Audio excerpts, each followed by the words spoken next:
अस्सलामु अलैकुम वरहमतुल्लाहि वबरकातुहू। देखो भाइयों, आज हम बहुत इम्पोर्टेंट काम के लिए यहाँ पर हम बैठे हैं।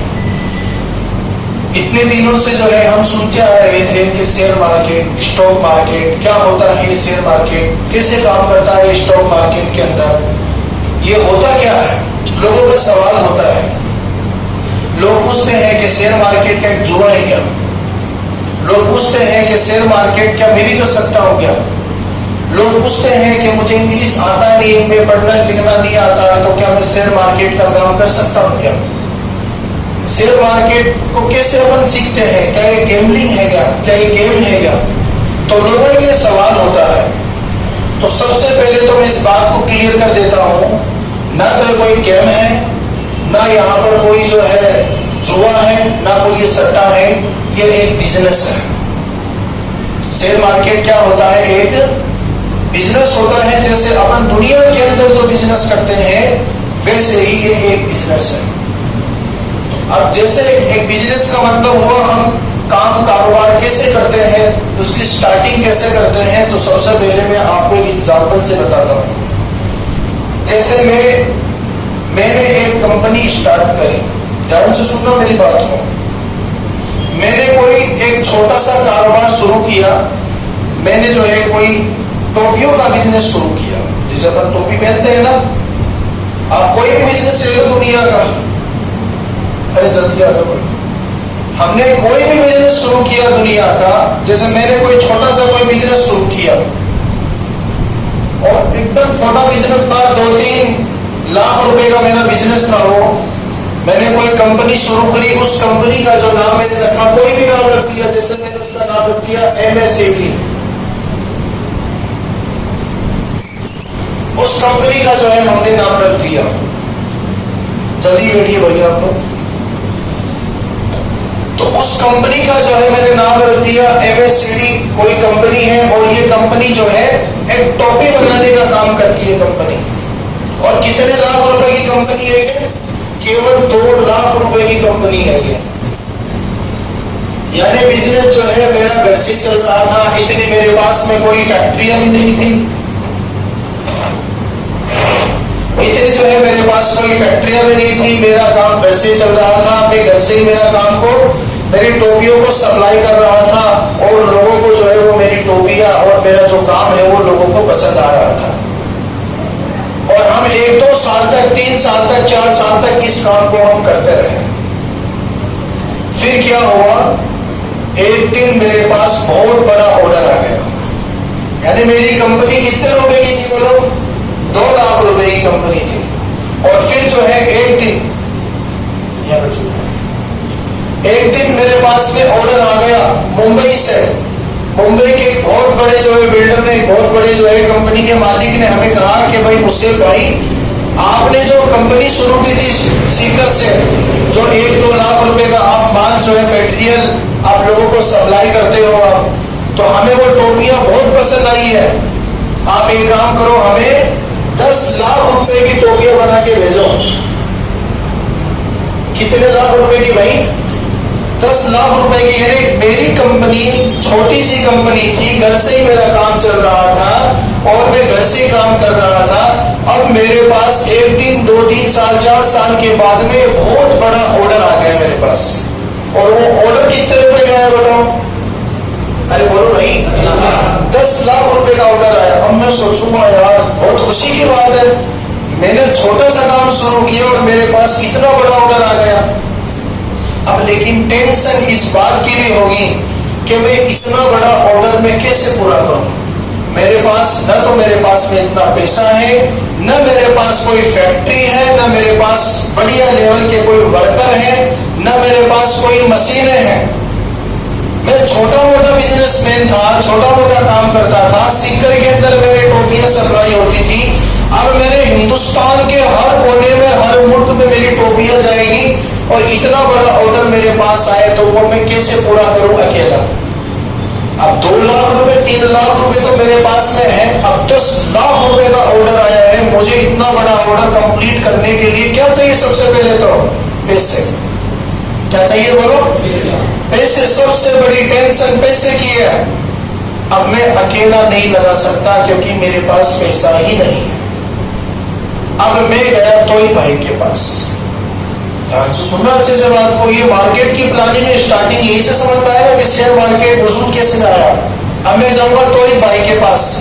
तोई भाई से कहूंगा यार मेरे पास 10 लाख रुपए का ऑर्डर आया है और तुझे पता है मेरा काम कितना शानदार चल रहा है, 1 रुपए का कभी जिंदगी में लॉस नहीं हुआ मेरे, और बढ़िया अपना कारोबार है। एक काम कर, तो मुझे 2 लाख रुपए दे दे। कितने रुपए बोलो भाई? और मेरी कंपनी का 20% पार्टनर बन जा।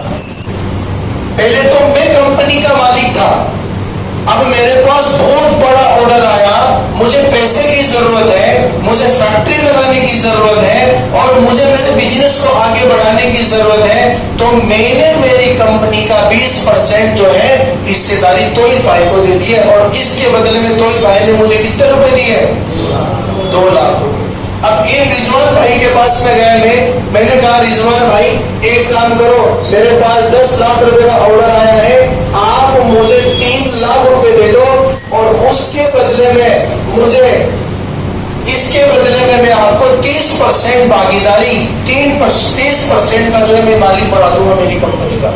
अब इन्होंने सोचा यार इतनी बढ़िया कंपनी है, इतना बढ़िया ग्रोथिंग है, इतना बड़ा ऑर्डर आ रखा है, तो क्यों ना मैं मेरे 3 लाख रुपए लगा दूं और मैं इस कंपनी का कितने % मालिक बन जाऊं। ऐसे अमल होता है ना बोलो दुनिया के अंदर, होता है ना ऐसा? तो ऐसा ही सिस्टम कंपनियों में भी होता है। तो फिर 2 लाख तो यहाँ से मिले, 3 लाख यहाँ से मिले और 5 लाख रुपए जो है मैंने इधर उधर से कैसे नहीं करके जमा कर लिया, और मैं कितने % कंपनी का मालिक रह गया बोलो? 50% कंपनी का मालिक रह गया। अब हमारे पास कितने रुपए आ गए बोलो? 10 लाख रुपए आ गए। अब क्या मैं बोलो काम कर सकता हूँ क्या? बिल्कुल। अब मेरे पास पैसे आ गए, मैं फैक्ट्री में लगाऊंगा, मैं वर्कर को भी रखूंगा, मैं मेरे माल को पूरे अच्छे से डिजाइन करूंगा शानदार तरीके से।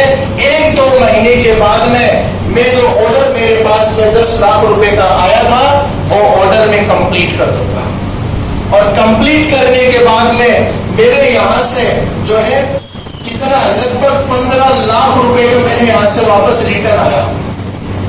10 लाख रुपए का जो ऑर्डर आया उसमें से मेरे पास रिटर्न कितना है वहां से कंपनी की तरफ से? 15 लाख रुपए। अब जो 10 लाख रुपए हमने जमा किए थे वो तो अलग कर दो, और हमारे पास इस ऑर्डर के अंदर कितने रुपए का प्रॉफिट हुआ बताओ? 5 लाख का। अब 5 लाख में से क्या होगा? 20% तो मालिक तो ही भाई है, तो मैं क्या करूंगा? 5 लाख में से 20% तो दे दूंगा इनको, और 30% रिजवान भाई को दे दूंगा, और 50% जो है मैं खुद ले लूंगा। यही होता है शेयर मार्केट। बड़ी बड़ी कंपनियां होती हैं, जैसे एक कंपनी का मैं नाम ले दूं, सिप्ला कंपनी। पता है क्या काम करती है सिप्ला? दवाई बनाती है, मेडिसिन कंपनी है। जैसे अपन मेडिकल पे जाओ, सबसे महंगी दवाई जो मिलेगी ना प्रेजेंट टाइम में, उस सिप्ला की मिलेगी। क्यों भाई? क्योंकि ब्रांडेड कंपनी है, हिंदुस्तान की सबसे टॉप की कंपनी है। कितने करोड़ की कंपनी है पता है क्या आपको? 1.20 लाख करोड़ रुपए की कंपनी है। कितने रुपए की? 1.20 लाख करोड़ की कंपनी है सिप्ला। इसलिए इतनी बड़ी कंपनी, इसलिए उसका प्रोडक्ट बहुत महंगा मिलता है। खैर वो एक अलग बात है। अब मैं एक एग्जांपल दे देता हूं मैं आपको, छोटा सा एग्जांपल। मान लीजिए इस बात को आप लोग, सिप्ला कंपनी 10,000 करोड़ की कंपनी है। मान लीजिए आप लोग कितने करोड़ की है? 10,000 करोड़ की। अमेरिका से फोन आया सिप्ला के पास, सिप्ला के मालिक के पास, हाँ भाई 20,000 करोड़ रुपए का माल बना के भेजो। कितने का ऑर्डर आ गया? अब बहुत खुशी होगी सिप्ला कंपनी के मालिक को कि इतना बड़ा ऑर्डर अमेरिका से है हमारे पास। अब लेकिन कंपनी के मालिक को एक टेंशन ये भी होगी कि मेरे अकाउंट में तो केवल 10 लाख है, 10,000 करोड़ रुपए है, और मेरे पास ऑर्डर कितने का है बोलो? अब मुझे कितने रुपए की जरूरत है? 10,000 करोड़ रुपए की जरूरत है। तो कंपनियां पहले जाती थी बैंक के पास, और बैंक वालों को कहती थी कि हमारे पास इतना बड़ा ऑर्डर आया है, आप हमें लोन दे दो। क्या दे दो भाई? अब इतना करोड़ का जब लोन कंपनियां उठाएगी तो क्या उसको ब्याज देना पड़ेगा कि नहीं देना पड़ेगा? बोलो, अरे देना पड़ेगा ना। अब अगर मैं मान लो एग्जाम्पल, मैं बैंक में जाऊं और बैंक वालों को कहूं मुझे 1 करोड़ रुपए दे दो लोन, तो बिल्कुल देने के लिए तैयार है, लेकिन मुझे 1 साल का 10-12% ब्याज देना पड़ेगा उसको। जीएसटी वीएसटी मिला के तो 15% जो ब्याज देना पड़ेगा मुझे। इसका मतलब क्या हुआ? 1 करोड़ रुपए अगर मैं बैंक से मैं उठाता हूं तो मुझे 1 साल के अंदर 15 लाख रुपए बैंक में देना पड़ेगा, 15%। तो अब भाई 10,000 करोड़ रुपया जब बैंक से उठाएगी कंपनियां तो कितना ज्यादा ब्याज देना पड़ेगा? मेरी बात समझ में आ रही है आपको? तो इस ब्याज वाले सिस्टम को खत्म कर दिया कंपनियों ने, और बैंक की तरफ ना जाके कंपनियां छोटे छोटे इन्वेस्टर से मिलना शुरू कर दिया। सीपला कंपनी का मालिक चला गया तोहित भाई के पास के तोहित भाई 10,000 करोड़ का जो है प्रोजेक्ट अपने पास आया है, 20,000 करोड़ का आया है, आप एक काम करो मुझे उधार दे दो। ये बोलेगा उधार तो बिल्कुल नहीं दूंगा मैं, तो लेकिन आ जाएगा तो क्या करेंगे? अच्छा चलो एक काम करो, 10% मालिक बन जाओ आप और जो है ना मुझे 5,000 करोड़ रुपए दे दो। ये बोलेगा बिल्कुल मालिक बनने के लिए तो तैयार है लेकिन उधार देने के लिए तैयार है। तो फिर इन्होंने क्या किया? 5,000 करोड़ रुपए दे दिए और 20% 10% कंपनी का क्या बन गया? बोलो, मालिक बन गया।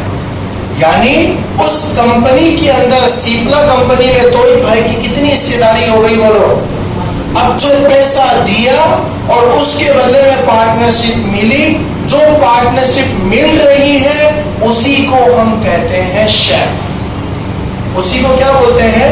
शेयर बोलते हैं। उसी को पार्टनरशिप बोलते हैं, इसी को स्टॉक बोलते हैं।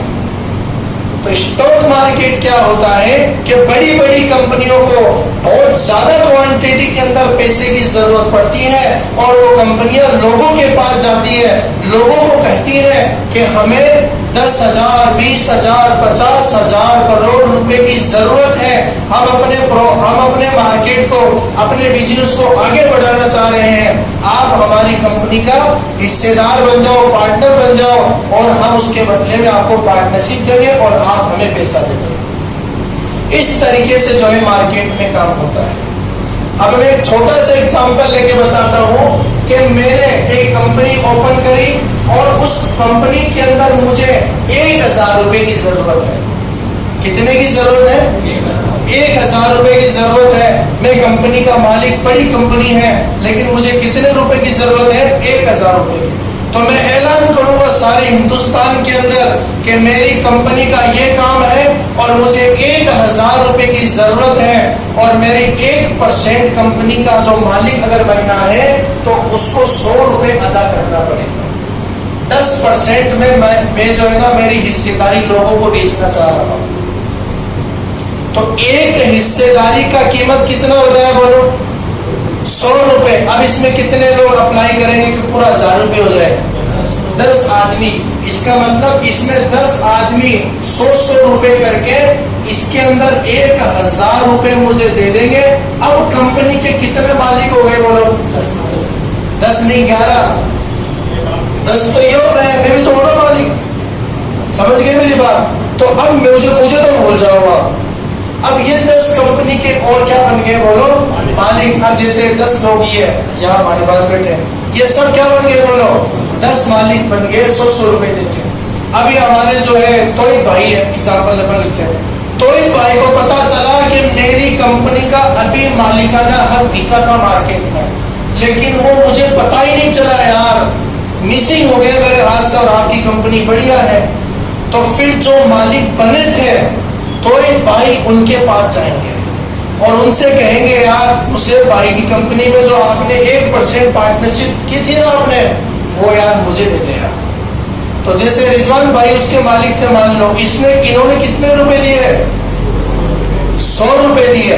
अब फिर जो है तोहित भाई को पता चला, उन्होंने एक बात कही कि यार मुझे आपकी कंपनी का 1% मालिक बनना है। तो आपने जो है तोहित भाई ने रिजवान भाई के पास गए। अब इन्होंने कहा यार एक काम कर, जो तू कंपनी का मालिक बना था ना, 1% मालिक बना था 100 रुपए देके, वो यार मुझे दे दिया। तो रिजवान भाई क्या बोलेंगे कि मैंने 100 रुपए में खरीदा था। कितने में खरीदा था? अब मैं उसको 150 रुपए में बेचना चाह रहा हूँ, खरीदना चाह रहे हैं क्या? अपन करते हैं ना ऐसे डील। तो एक भाई ने कहा चल ठीक है डील फिक्स। इन्होंने क्या कर दिया, 150 रुपए दे दिए और अब कंपनी का मालिक कौन बन गया बोलो? तो इस भाई, अब इस दौरान फायदा किसको हुआ? इन भाई साहब को। कितने रुपए का हुआ? यानी इन्होंने सस्ते में खरीदा, जब दाम ज्यादा मिले तो क्या कर दिया इन्होंने? यही होता है शेयर मार्केट। मेरी बात समझ में आ रही है अच्छे से? शेयर मार्केट एक बिजनेस है जैसे दुनिया के अंदर करते हैं हम। ये आज से नहीं चल रहा है, यह हिंदुस्तान में तब से चल रहा है जब अंग्रेज हिंदुस्तान के अंदर आए थे।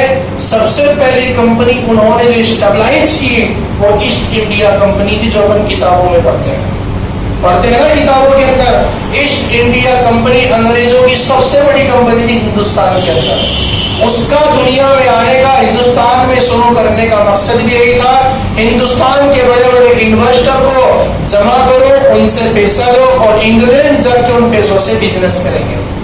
तो इंग्लैंड हमारा पैसा जाता था, वहां से बिजनेस होता, जो प्रॉफिट मिलता था, जो हिंदुस्तान के लोगों के अंदर वो प्रॉफिट बांट दिया जाता था। तो शेयर मार्केट के अंदर मोटा मोटा ये होता है जो हमने आपको बताया। अब कब खरीदना है, कैसे खरीदना है, क्या खरीदना है, हम उसकी बात करते हैं। दुनिया की हर चीज अलामत से चलती है। जैसे एक आदमी वेंटिलेटर पर पड़ा है और डॉक्टर ने जवाब दे दिया भाई सांस खत्म है, बहुत ऑक्सीजन नहीं आ रहा है, हार्ट बीट कमजोर हो गई, तो क्या कहेगा डॉक्टर कि अब जो है इंतकाल होने वाला है, खत्म होने वाला है। तो यानी उसकी एक निशानी है ना। जैसे बारिश कब होगी किसी को नहीं पता, अल्लाह के अलावा, लेकिन उसकी निशानी तो है बोलो। अगर बादल आ गए, यहाँ मौसम बदल गया, आंधियां चल रही है, तो लोग क्या सोचेंगे भाई बारिश आने वाली। तो दुनिया की हर चीज निशानियों से चलती है, तो शेयर मार्केट की भी निशानी होती है और वो निशानी होती है कैंडल। क्या होती है? अब कैंडल पे हमारा सबसे इंपॉर्टेंट काम होता है, किस तरीके से आपको काम करना है, किस तरीके से होता है सारा सिस्टम, तो मैं अभी आपके सामने भी प्रेजेंट करता हूं। तो सबसे पहले शेयर मार्केट क्या होता है वो हमने आपको अच्छे से एग्जांपल देके समझाया है कि शेयर मार्केट क्या होता है। शेयर मार्केट ये होता है कि कंपनियों जो है लोगों के अंदर ऐलान करती है, लोगों को कहती है कि आप हमारी कंपनी में क्या लगाओ पैसा, और उसके बदले में हम क्या देंगे? अरे क्या देंगे बोलो? पार्टनरशिप। क्या देंगे? तो एक कंपनी का, जैसे मैं कहूं मेरे पास अभी रिलायंस का शेयर है, मान लो एक शेयर है, तो मैं रिलायंस का एक शेयर का मालिक हूं मैं, और एक शेयर की कीमत इतनी होती है कि मैं मुकेश अंबानी जो इसका मालिक है, मैं उसके फोन करके पूछ सकता हूं कि भाई कंपनी का कारोबार कैसा चल रहा है। एक शेयर की कीमत इतनी होती है, पता है क्या आपको? और जब मुकेश अंबानी के यहाँ कोई मीटिंग होगी रिलायंस इंडस्ट्री से के ताल्लुक से, तो मुझे फोन करके बोलेगा हाँ भाई मुझसे भाई आपकी हमारी कंपनी में भागीदारी है, आप हमारी कंपनी के मालिक हो, हमारी कंपनी के ताल्लुक से जो है एक मीटिंग है, आप आइए मुंबई। समझ रहे हो मेरी बात? एक शेयर का पावर क्या है, क्योंकि वो क्यों फोन कर रहा है भाई, हमें मालिक है हम, शेयर का मतलब क्या हुआ? मालिक बनना हुआ। तो जब, अब एक बात ध्यान से समझो, जब मेरी अकेले की कंपनी थी तब तो हम उसको बोलेंगे प्राइवेट कंपनी। क्या बोलेंगे? जैसे मेरा घर अकेले का है तो मैं क्या बोलूंगा? प्राइवेट होम या प्राइवेट फार्म हाउस अपन बोलते हैं ना। अब पूरी पब्लिक उसके अंदर घूमे फिरे तो क्या बोलेंगे? भाई ये पब्लिक का खेत है, पब्लिक की रोड है ये, समझिए। तो दो तरह की कंपनी होती है, एक तो प्राइवेट और एक पब्लिकली। एक तो प्राइवेट कंपनी होती है, क्या होती है? पब्लिकली। जब कोई प्राइवेट कंपनी, जब कोई प्राइवेट कंपनी, मेरी कंपनी जैसे मैंने टोपियों का काम शुरू किया, जब मुझे बहुत बड़ा ऑर्डर आया, पैसे की जरूरत पड़ी मुझे, तो मैंने लोगों को ऐलान किया कि आप मेरी कंपनी में पैसा लगाओ। तो जो ऐलान करते हैं, उस ऐलान करने को मार्केट की भाषा में बोलते हैं आईपीओ। उस ऐलान करने को क्या बोलते हैं बोलो? आईपीओ। अभी दो कंपनियों का नाम बताता हूं मैं आपको। एक का तो नाम है ओला, सुन रखा है नाम सभी ने? ओला क्या काम करती है? अरे भाई जैसे वो इलेक्ट्रिक वगैरह स्कूटी वगैरह आती है ना उनकी, तो वो अभी पहले तो प्राइवेट थी, कंपनी का एक ही मालिक था, अब वो लिस्टिंग हो रही है, उसका आईपीओ चल रहा है। लोगों को वो ऐलान कर रही है हमें 1800 करोड़ रुपए की जरूरत है, और जो है ना एक शेयर की कीमत इतनी है, जो अप्लाई करना चाहता है वो अप्लाई कर दे। और अभी कुछ दिनों के बाद में एक और कंपनी है कि बोट कंपनी, जिसके अपन एयर्स जो क्या बोलते हैं, इसको एयरबड्स बोलते हैं क्या, या एयरफोन वगैरह अपन इस्तेमाल करते हैं, साउंड के लिए बहुत सारी चीजें आती है, तो वो कंपनियां अभी मार्केट में आने वाली है। तो जो ऐलान करती है कंपनियां, उस ऐलान करने को क्या बोलते हैं मार्केट की लैंग्वेज में? आईपीओ। समझ गए मेरी बात? तो अब आप लोग लिखने में थोड़ा छोटी सी बात लिखा देता हूँ। लिखना सबको आता है ना भाई, कोई ऐसा है जो नहीं लिख सकता है? चलो लिखो। जब कोई नहीं लिखा, एक दो पेज दे दो। जब कोई प्राइवेट कंपनी, जब कोई, आप पेज नहीं लेके आए, आपने कहा था ना लेके आना। हाँ भाई, इसमें से 2-4 पेज निकालना। जब कोई प्राइवेट कंपनी पब्लिक होना चाहती है, एक पब्लिक होना चाहती है, तो आईपीओ लेकर आती है। तो आईपीओ लेकर आती है। जब कोई कंपनी, जब कोई प्राइवेट कंपनी पब्लिक होना चाहती है, तो अपना क्या लेके आती है बोलो? आईपीओ। ठीक है, आईपीओ किसको बोलते हैं? Initial public offer. लिख लीजिए आप लोग इसको, इनिशियल पब्लिक ऑफर। यानी पब्लिक को ऑफर करती है कंपनियां कि आप हमारी कंपनी में क्या लगाओ, बताओ? अरे क्या लगाओ बोलो ना, पैसा लगाओ, और उसके बदले में क्या मिलेगा? कंपनी की पार्टनरशिप मिलेगी, यानी कंपनी की हिस्सेदारी मिलेगी। क्लियर है? शेयर का मतलब क्या वो समझना है कि नहीं आया? तो शेयर जहां भी मार्केट के अंदर काम कर रहा है, इसी को अपन क्या बोलते हैं? शेयर मार्केट, स्टॉक मार्केट बोलते हैं। ठीक है, तो जब कोई प्राइवेट कंपनी से कौन सी कंपनी बनेगी? पब्लिकली, उसमें सब पैसा लगा सकते हैं। पब्लिक जब बनती है तो क्या लेके आती है बोलो? आईपीओ लेके आती है। और आईपीओ का फुल फॉर्म क्या होता है? इनिशियल पब्लिक ऑफर होता है। ठीक है, चलो फर्स्ट स्लाइड निकालो, फर्स्ट ऊपर से।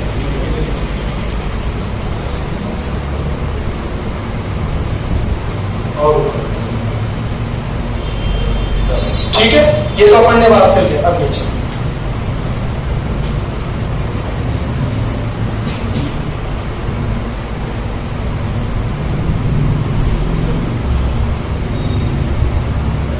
चलो, अब देखो क्या है शेयर मार्केट, जिसको हम स्टॉक मार्केट भी कहते हैं। एक ऐसा स्थान है, एक ऐसा सिस्टम है जहां कंपनियों के शेयर, शेयर बोलते हैं स्टॉक, खरीदे और बेचे जाते हैं।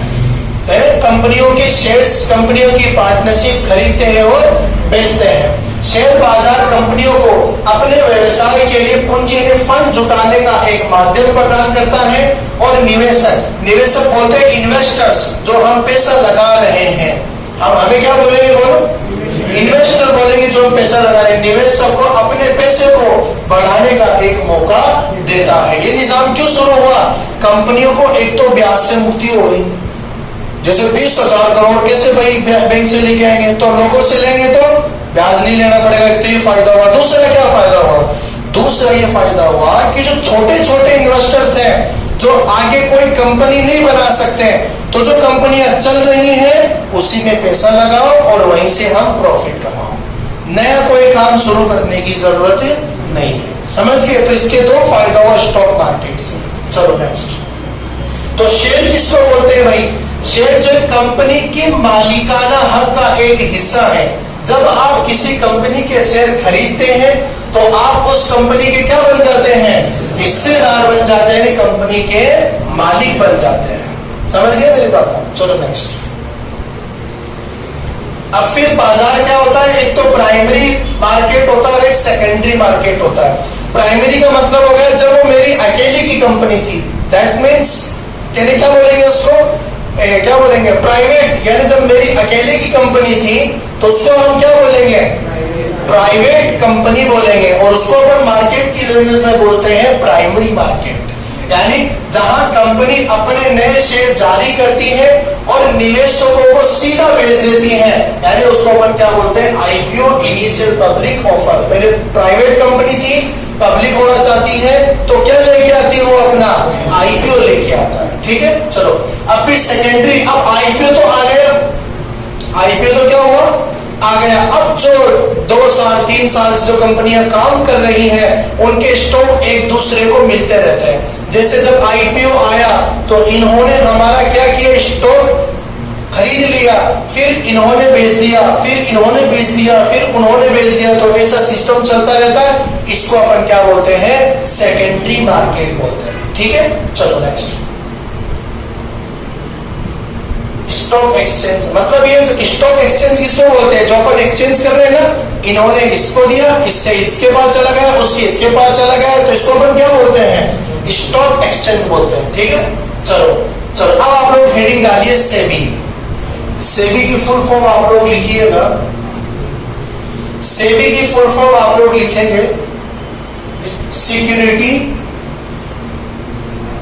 And exchange board of India. Security and exchange board of India, ये हिंदी में लिख लीजिए, मैं आपको थोड़ा सा आसान भाषा में भी लिखा दूंगा। नहीं सेबी वाले निकालो पूरा, चलो लिख लिया आप लोगों ने, आराम से लिख लीजिए। सेबी किसको बोलते हैं, देखो 1992 के अंदर हिंदुस्तान में बहुत बड़ा स्कैम हुआ था।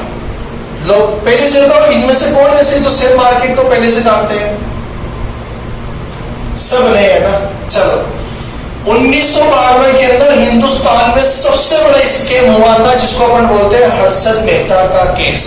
आप लोग सर्च करना, सबसे बड़ा स्कैम हुआ था 1992 के अंदर हिंदुस्तान में। उसके बाद में स्कैम हुआ कब, 2008 के अंदर, और उसके बाद में स्कैम हुआ था कब हुआ, अभी कुछ दिन पहले हुआ है, उसके बारे में हम नहीं बताएंगे। ठीक है, तो हिंदुस्तान में सबसे बड़े टॉप जो स्कैम हुए थे 1992 के अंदर, एक स्कैम हुआ था हर्षद मेहता के नाम से। वो क्या करता था, टीवी पे आके और लोगों को कहता था ऐसे कि ये स्टॉक खरीद लो, ये स्टॉक बेच दो, ये खरीद लो, ये बेच दो। समझ गए मेरी बात। आजकल जो टीवी पर आते हैं ना, अभी उसको अपन बताएंगे, टीवी पे आके लोग एडवाइस देते हैं, ये खरीद लो, ये बेच दो, ये खरीद लो, ये बेच दो। कभी जिंदगी में उनकी बात नहीं मानना है। क्यों नहीं मानना है, अभी बताते हैं हम आपको।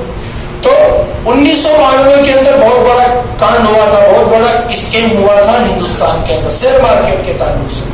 तो फिर शेयर मार्केट में दोबारा स्कैम न हो, उसकी हिफाजत के लिए इंडिया ने एक बोर्ड बना दिया गया। उस बोर्ड को हम क्या बोलते हैं, सेबी बोलते हैं। सेबी क्या करता है भाई, शेयर मार्केट की हिफाजत करने वाला एक बोर्ड है।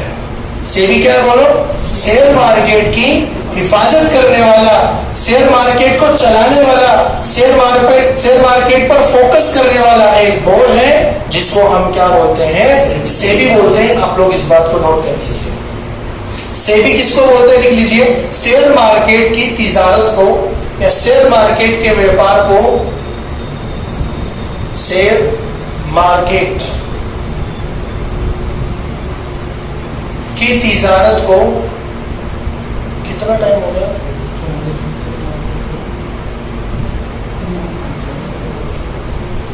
बता देना टाइम हो गया।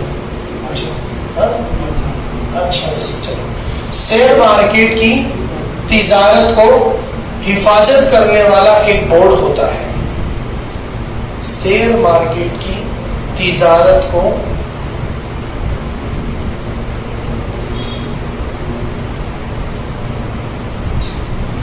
शेयर मार्केट की तिजारत को या इंडियन मार्केट, शेयर मार्केट की तिजारत को हिफाजत करने वाला एक बोर्ड होता है जिसको सेबी बोलते हैं। समझ गए। अब कोई भी स्कैम होता है तो उससे डील कौन करती है? पुलिस नहीं करते, कोई आईएएस आईपीएस ऑफिसर या सीआईडी वगैरह नहीं करते। कौन करता है भाई उनसे? ये सेबी करती है, बहुत एक्टिव रहती है मार्केट के अंदर सेबी। अब देखो सेबी का एक रूल है। क्या रूल है? को जो टीवी पर जैसे जी बिजनेस है, सीएनबीजी है, और भी बहुत सारे चैनल चलते हैं, उस पर बड़े बड़े एक्सपर्ट आकर राय देते हैं कि ये स्टॉक चलने वाला है, ये स्टॉक दौड़ने वाला है, ये स्टॉक खरीद लो, ये बेच दो। समझ गए मेरी बात? सेबी का ये रूल है और पक्का रूल है कि जो आदमी या जो पर्सन या जो एंकर होता है, जो टीवी के अंदर जो रिकमेंड करता है शेयर के बारे में कि ये खरीद लो, ये बेच दो, सेबी का ये रूल है कि जो आदमी रिकमेंड करता है, जो आदमी लोगों को कहता है कि ये शेयर खरीद लो, ये शेयर बेच दो, वो आदमी वो शेयर कभी जिंदगी में नहीं खरीद सकता है। क्या कहा मैंने आपको? जो आदमी, जो एंकर टीवी पर बैठकर जो लोगों को सलाह देता है, लोगों को कहता है कि ये शेयर खरीद लो, ये शेयर बेच दो। जी बिजनेस को देखता है क्या आप में से? तो जैसे अनिल सिंघवी सर है, वो बहुत एक्सपर्ट इस मामले में, तो वो क्या देते हैं? लोगों को राय देते हैं कि ये इसकी जो है रैली बनने वाली है, इसकी रेट बढ़ने वाले हैं। तो सेबी का रूल है कि अनिल सिंघवी जिस शेयर को रिकमेंड कर रहे हैं, वो शेयर कभी जिंदगी में वो कभी नहीं खरीद सकता है, क्योंकि सेबी का नजर रहता है उनके पोर्टफोलियो पे कि इस अनिल सिंघवी ने क्या क्या शेयर खरीद रखा है और क्या उसके पोर्टफोलियो के अंदर है। अब इसमें होता क्या, स्कीम क्या हुआ मैं आपको बताता हूँ। 1992 में ये हुआ कि हर्षद मेहता नाम के एक आदमी ने एक शेयर खरीद लिया 100 रुपए में। कितने में खरीद लिया बोलो? अब उसने 10,000 क्वांटिटी खरीद लिया, या 1 लाख, 10 लाख, 20 लाख, 50 लाख क्वांटिटी खरीदते बड़े बड़े इन्वेस्टर्स। उन्होंने 1 करोड़ क्वांटिटी खरीद लिया। मानो कितनी? 1 करोड़। कितने में खरीद लिया? 100 रुपए में।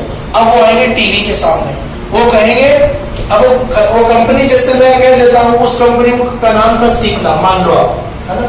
सिप्ला कंपनी ने पहले से उन्होंने 1 करोड़ शेयर खरीद लिए, और खरीदने के बाद अगले दिन मार्केट के अंदर टीवी के अंदर आएगा कि सिप्ला कंपनी की रेट 150 जाने वाली है, खरीद लो। सिप्ला कंपनी की रेट कितनी आने वाली है? 150। तो सोचेगा अरे यार 50 का मुनाफा आ रहा है, खरीदते हैं। तो इन्होंने कितना लगा दिया? 101। इन्होंने 102, 103, 104, 105, 106, 107, 120, 150। समझ गए मेरी बात? यानी जब खरीदार बढ़ रहे हैं तो रेट क्या हो रही बोलो? बढ़ रही। अब जैसे इसकी रेट 150 तक आई, हर्षद मेहता ने क्या किया? 1 करोड़ शेयर 150 में बेच के निकल गया, और फिर उसकी कीमत बहुत स्पीड से, जहां से वो निकला था ना, वो वहीं पर ही आके रुक जाएगा। अब इन्होंने कितने में खरीदा? 140 में मान लो। तो अब 140 से अगले दिन वो वापस कहाँ गया? 100 रुपए में आ गया। तो यानी मैं मेरी फायदे के लिए लोगों को रिकमेंड कर दिया मैंने कि ये शेयर खरीद लो और इतने रुपए में खरीद लो। तो लोगों ने क्या किया? बल्क में खरीदना शुरू कर दिया। और जब खरीदार ज्यादा होते हैं मार्केट में तो रेट क्या होती है बोलो? अरे भाई ये रूम है, इन भाई साहब ने कहा 1 लाख ले लो, इन्होंने कहा 2 लाख ले लो, रेट क्या हुए बोलो? इन्होंने कहा 5 ले लो, इन्होंने कहते 10 ले लो, रेट बढ़ रही है क्या? तो जब खरीदार ज्यादा होते हैं तो शेयर की रेट क्या होती है? तो उस वक्त जो है ऐसा ही हुआ था। अब जैसे 150 तक, अब एक आदमी, मुझे पता ही नहीं चला 140 तक पहुंच गई मान लो, मैं सोचा कि 10 रुपए बढ़ने वाले, 10 करोड़ शेयर खरीद लो। कितने करोड़? कि भाई 10 रुपए के हिसाब से मुनाफा होगा, कितने 100 करोड़ रुपए हो गए। लेकिन उसको पता नहीं था कि जैसे वो 150 को टच करेगा, वापस उसकी रेट क्या होगी बोलो? गिरने वाली है। तो इसलिए उस मौके पर कई हजारों करोड़ों के करोड़ों करोड़ रुपए डूब गए थे उसमें। तो फिर सेबी ने यह नियम निकाला कि जो आदमी रिकमेंड कर रहा है शेयर्स के बारे में, वो कभी जिंदगी में उन शेयर को खरीद नहीं सकता है। मेरी बात समझ में आई आपको? अब इसीलिए क्या है, जो आदमी खुद नहीं खरीद सकता है तो क्या उसकी बात हमें माननी चाहिए? क्या बताओ? अरे बोलो भाई, जो आदमी खुद नहीं खरीद सकता शेयर्स को, उस आदमी की कभी भी बात, इसलिए इस बात को आप गांठ बांध लो मेरी बात को, कि जो टीवी पर जो लोग बताते हैं ये खरीद लो, ये बेच दो, कभी जिंदगी में उनकी बात नहीं मानना है। बर्बाद कौन होते पता है क्या? वो लोग बर्बाद होते हैं जो बगैर रिसर्च के मार्केट में आते हैं और उन लोगों की बात मान लेते हैं जो एक्सपर्ट होते हैं। एक्सपर्ट की बात तो सभी मानते हैं भाई, लेकिन वो क्या है, सेबी का रूल नहीं जानते। पब्लिक रूल क्या है वास्तव के अंदर? इन्होंने कह दिया सिप्ला का 10,000 की क्वांटिटी खरीद लो, इतने रुपए में खरीद लो, बढ़ने वाला है। खरीद लिया अपन ने, लेकिन बढ़ने के बजाय क्या हो गया बोलो, डाउन चला गया। तो उसका तो कोई फर्क नहीं पड़ा, लेकिन अपने पैसे क्या हो गए, वो डूब गए। इसलिए खुद की रिसर्च जरूरी है मार्केट में। खुद के हिसाब से काम करोगे तो ज्यादा प्रॉफिट है, ज्यादा आपको जो है सेफ जोन है। और अगर किसी के कहने पे चलोगे तो कुछ भी हो सकता है आपके साथ। तो इसलिए सेबी को अपन ध्यान में रखना है, ठीक है। चलो ठीक है। अब स्टॉक दो तरह के होते हैं, यानी जो कंपनियां होती हैं अपने स्टॉक जो है लॉन्च करती हैं, वो कितने तरह के स्टॉक होते हैं? दो तरह के होते हैं। जैसे कोई भी कंपनी है, हमने कह दिया कोई भी जैसे स्टॉक है, और हमने स्टॉक कह दिया सिप्ला का स्टॉक है, मान लीजिए कौन सी कंपनी का स्टॉक है। तो अब इसके दो तरह के स्टॉक होंगे, यानी कंपनी के दो तरह के स्टॉक होते हैं। एक तो होता है एनएसी, क्या होता है, और एक होता है बीएससी। जो आप लोग काम करते हैं पहले से उनको पता है कि एनएसी क्या है, बीएससी क्या है। दो तरह के स्टॉक होते हैं, एक तो होता है एनएसी और एक होता है बीएससी। एनएसी को बोलते हैं नेशनल स्टॉक एक्सचेंज, और एक बोलते हैं अपन बीएससी। बीएससी किसको बोलते हैं, बॉम्बे स्टॉक एक्सचेंज। दो तरह के शेयर्स होते हैं मार्केट में, कंपनियों के दो तरह के शेयर होते हैं। तो कौन सा होता है, एनएसी, और एक होता है बीएससी। इसको मैं अच्छे से यूं लिख देता हूं कि जो कंपनी है, जो कंपनी होती है उसके कितने तरह के स्टॉक होते हैं, दो तरह के। एक तो कौन सा होता है, एनएससी, और एक कौन सा होता है, बीएससी। अभी हिंदुस्तान के अंदर लगभग 6000 कंपनियां मौजूद है, लगभग, और बढ़ती चली जा रही है। जो लिस्टेड है पब्लिक कंपनी है, उनमें से लगभग जो है 1500 के अराउंड तो एनएससी लिस्टेड है। 1500 अराउंड कितनी है बोलो, एनएससी के स्टॉक होते हैं उनके, और लगभग 4000 से लेकर 5000 तक जो है लगभग जो ये बीएससी के स्टॉक होते हैं। और कुछ छोटी मोटी कंपनियां होती है वो एसटी वगैरह मतलब बीएससी के अंदर ही होती है मोस्टली।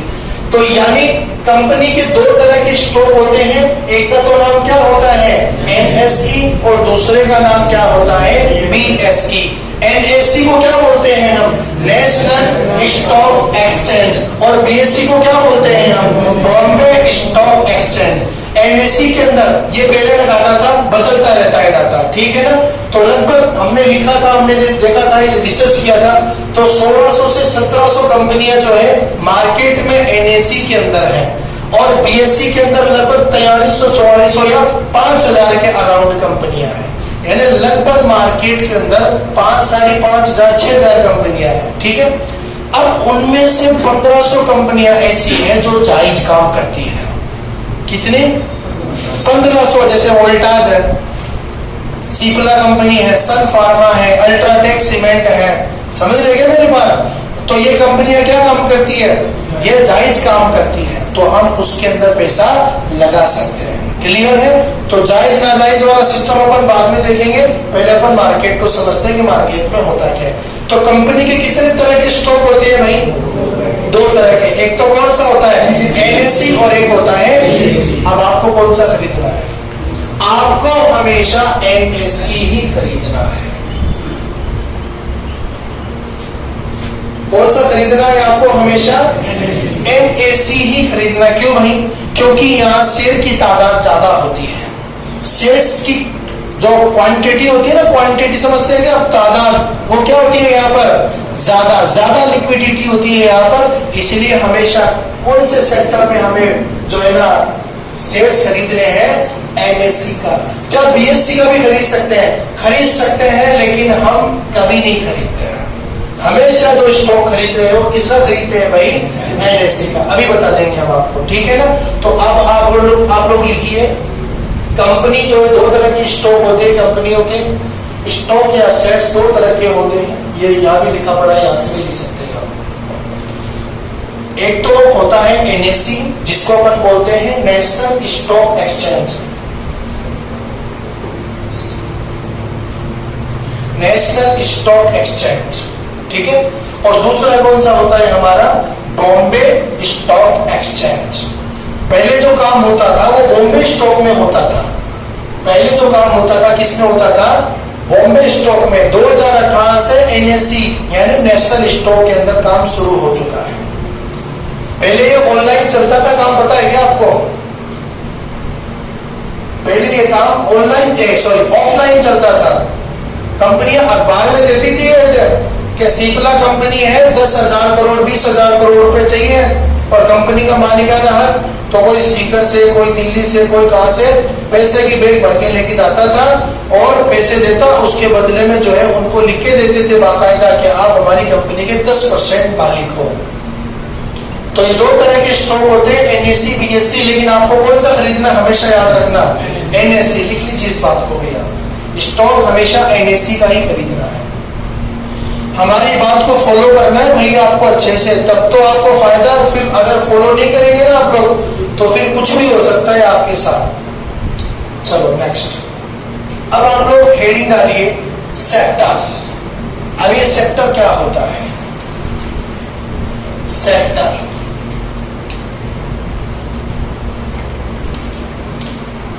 सेक्टर क्या होता है लास्ट में, इसके बाद अपन कल देखेंगे, ठीक है ना। सेक्टर क्या होता है आप लोग देखिए, जैसे यहां पर 10 दुकान है और सारी की सारी दुकानें क्या है बोलो, सीमेंट की है। सारी की सारी दुकानें कौन सी है, सीमेंट की। ये अल्ट्राटेक सीमेंट की दुकान है, आगे वाली जो है अंबुजा सीमेंट की है, उसके आगे गए कोई दूसरी सीमेंट की, उसके आगे गए, इस तरीके से सीमेंट की कंपनियां हैं। समझ गए मेरी बात।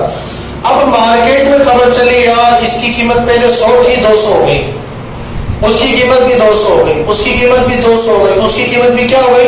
यानी सीमेंट वाले कंपनी को एक ग्रुप बना दिया गया, उस ग्रुप को अपन क्या बोलते हैं, सेक्टर बोलते हैं।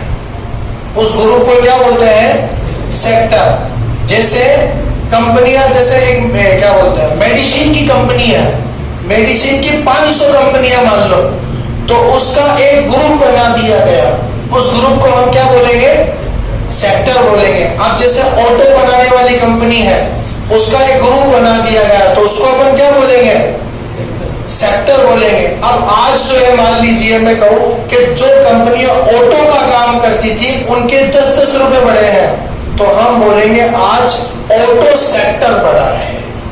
क्या बोलेंगे, आज अंबुजा सीमेंट, अल्ट्राटेक सीमेंट, जितनी भी सीमेंट की कंपनियां हैं, आज खबर आई मार्केट में कि जो है इनके सबके 100 रुपए बढ़े हैं। तो यूं नहीं बोलेंगे अल्ट्राटेक का अंबुजा का रेट बढ़ा है, हम क्या बोलेंगे, सीमेंट सेक्टर बढ़ा है। क्या बोलेंगे, हमेशा मार्केट में जो खबर आएगी किसी पर्टिकुलर स्टॉक के बारे में नहीं आएगी, किसके बारे में आएगी, स्टॉक के, सेक्टर के बारे में आएगी। अभी हम बोलेंगे कि ऑटो स्टॉक बनने वाला है, ऑटो सेक्टर बनने वाला है, तो जो कंपनियां ऑटो बनाती है उनके शेयर्स क्या होते हैं बोलो। अब जैसे हिंदुस्तान के अंदर सोलर का सिस्टम चल रहा है ना, आने वाले सालों में इसका क्रेज बढ़ने वाला है, कम होने वाला बोलो। यानी हम बोलेंगे कि सोलर का सेक्टर बढ़ने वाला है। क्या बोलेंगे, अब इसका क्या मतलब हुआ, जो कंपनियां सोलर का काम करती हैं उनके स्टॉक बढ़ने वाले हैं। समझ गए मेरी बात। तो आप लोग छोटी सी एक बात लिख लीजिए कि कंपनियों का जो ग्रुप होता है उसको हम सेक्टर कहते हैं। कंपनियों का जो ग्रुप होता है उसको हम क्या बोलते हैं, सेक्टर। जैसे एग्जांपल आप लोग लिख सकते हैं, आईआईटी नहीं लिखना, आईटी लिखना, आईआईटी नहीं लिखना है ना, आईटी का मतलब होगा सॉफ्टवेयर बनाने वाली कंपनियां। अरे बनाती है ना सॉफ्टवेयर, अलग अलग कंपनियां बनाती है ना, जैसे टीसीएस, नाम सुना टीसीएस का, टीसीएस है और विप्रो कंपनी है, बड़ी बड़ी कंपनियां हैं। मेडिसिन का सेक्टर है, कौन कौन सी मेडिसिन के अंदर है, सन फार्मा है, सिप्ला है, एसएमएस है, और भी बहुत सारी कंपनियां हैं, ठीक है। फूड इंडस्ट्रीज, इसमें कौन आती है, जोमेटो है और बहुत सारी कंपनियां इसके साथ में है, स्विगी वगैरह, ये सब फूड इंडस्ट्री के अंदर आती है। तो मार्केट में जो खबर है किसी पर्टिकुलर स्टॉक के बारे में नहीं आएगी, किसके बारे में आएगी बोलो, सेक्टर के बारे में। आज मैं कहूं आज ईवी का सेक्टर चलने वाला है, इसका मतलब क्या हुआ, जो इलेक्ट्रिकल वेल बनाती है, जैसे कि जो ई रिक्शा वगैरह होती है, बैटरी बनाने वाली कंपनियां हैं, उनके स्टॉक आज बढ़ने वाले हैं। जो कंपनियां बैटरी बनाती हैं उनके स्टॉक बढ़ने वाले, इसका मतलब बैटरी सेक्टर ऊपर की तरफ है। तो सेक्टर का मतलब समझ में आया कि नहीं आया, ठीक है। चलो तो आज हम इतना ही रखते हैं, है ना। इसको हम पूरा अच्छे से डिजाइन किया है हमने खुद ने, कोर्स को किसी की कोई कॉपी नहीं है, हमने खुद ने, हमें लगा कि इस बात का नॉलेज होना चाहिए लोगों को, और वो हम आपको सिखाएंगे। लोग उससे 10 दिन में सीख जाएंगे या बिल्कुल 10 दिन में सीख जाते हैं, लेकिन थोड़ा डिसिप्लिन के साथ और इसको टाइम देना पड़ता है। आज तो आपको कुछ काम करने के लिए दिया नहीं है, आज हमने आपको ये दिया है कि मार्केट क्या होता है, किस तरीके से होता है, काम करते हैं। तो आपकी क्लास ज्यादा केवल एक नॉलेजेबल क्लास हुई आज की, छोटा मोटा 2-3 टॉपिक्स की अपन ने बात करी है। कल से हम कैंडल्स के बारे में, चार्ट पैटर्न्स के बारे में, फंडामेंटल्स के बारे में 3 टॉपिक सबसे इंपॉर्टेंट होता है, ठीक है। आप लोग से रिक्वेस्ट है, एक तो थोड़ा टाइम का आप लोग ख्याल रखिए। 8 बजे का मतलब होता है 8 बजे आपको आना है। मगरिब की नमाज आसपास की मस्जिद के अंदर आप लोग पढ़ सकते हैं। इधर अक्सा मस्जिद है, इधर जो है बिस्मिल्लाह मस्जिद है, कूबा मस्जिद है, वहां पर आप लोग पढ़ के आइए इंशाल्लाह। हाँ, जल्दी नमाज पढ़ के आ जाएंगे ना, तो जितना जल्दी आप लोग आएंगे उतना जल्दी जो है क्लास शुरू हो जाएगी। आज तो पहला दिन था, 2-4 ऐसे थे अपने मेंबर्स जिनको नहीं पता था भाई कहाँ है, इसलिए उनका वेट किया गया, लेकिन कल से वेट नहीं होगा। कल से 8 बजे जो है हमारी क्लास शुरू हो जाएगी, ठीक है। अब किसी का कोई सवाल हो तो पूछिए, फिर हमारी तरफ से क्लियर है। किसी का कोई क्वेश्चन, कोई चीज समझ में नहीं आई, किस तरह इसको दोबारा रिपीट कीजिए।